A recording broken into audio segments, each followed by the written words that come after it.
உங்க வாழ்க்கையிலையும் நீங்க வேதத்தை ஆராய்ந்து படிப்பதற்கு நேரத்தை ஒதுக்கணும். நான் என்ன சொல்லுவேன்னா, காலையில தியானம், வசனத்தை தியானிப்பது. ஒரு வசனத்தை தியானிச்சா கூட போதும், அல்லது ஒரு பகுதியை நீங்க வாசித்து தியானிச்சா போதும். அது உங்களுக்கு ஆசீர்வாதத்தை கொண்டு வரும். மாலையில ஒரு டைம் எடுத்து ஒரு மணி நேரம் 2 மணி நேரம் வேதத்தை படிப்பது, ஆராய்ந்து படிப்பது. அதற்கு தமிழ், ஆங்கிலம் அல்லது டிக்ஷனரி எல்லாம் வச்சு ஆராய்ந்து பார்க்கலாம். அது உங்களுக்குள்ளே பக்தி விருத்தியை உண்டாக்கும், விசுவாசத்தை பலப்படுத்தும், பெரிய ஆவிக்குரிய மாற்றத்தை கொண்டு வரும். அப்ப வேதத்தை ஆராய்ந்து படிக்க வேண்டியதும் அவசியம். சாதாரணமா படிச்சா ஒரு புஸ்தகத்தை மாதிரி படிச்சுட்டு போயிடக்கூடாது.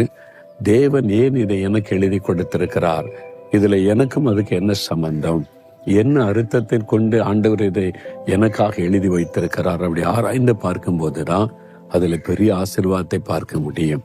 நீங்க பைபிள் என்னைக்காவது ஆராய்ச்சி பண்ணி பார்த்திருக்கிறீங்க?